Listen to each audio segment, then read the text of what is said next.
Kamusta mga kadip? Paint and hydrographic serye na naman tayo. Project natin today, Yamaha X-Max. Ipe-pearl white natin, tapos honeycomb black ang combination niya mga kadip. At kung gusto mong malaman kung paano namin to gagawin, tara, samahan nyo kami.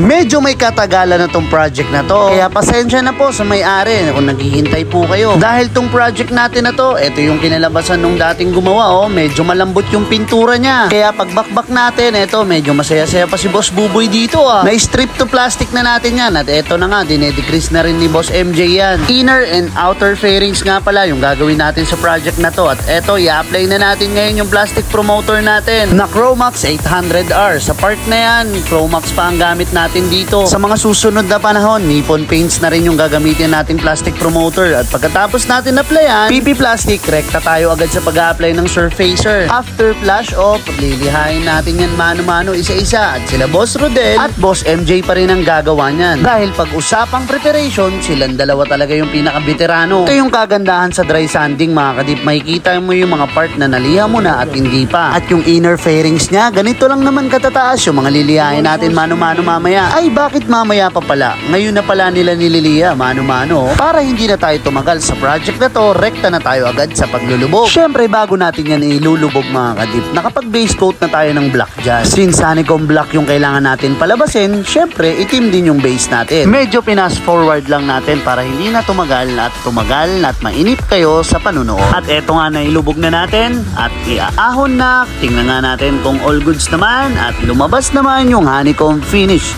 Next panel na nilubog natin kanina, eto na siya mga kadipo, all goods naman, lahat naman may print at lumabas din yung design na kailangan nating palabasin at rekta na tayo agad sa pag-a-apply ng ating high solid clear na Nippon Paint. Hindi ko nga pala na-flex kung ano yung kinalabasan ng outer fairings neto. Ang importante, natapos natin na maayos tong project. Nangyayari kasi talaga minsan dito sa Polworks Hydrographics, sa sobrang dami na nagpapagawa, ay hindi na namin na-videoan lahat ng mga ginagawa namin. Kaya pasensya na po. Final output na po tayo. Ito na yung may-ari. Picturean nyo na. Boss, tapos yung project natin. Hi sir. Anong masasabi mo? Maganda yung gawa. So, matutuwa kaya si bossing natin dyan? Siguro matutuwa sir. Ikaw magre-rate 1 to 10. Anong magre-rate mo sa trabaho natin, boss? 10 sir. Maganda gawa. Taga ano sila, no? Manila?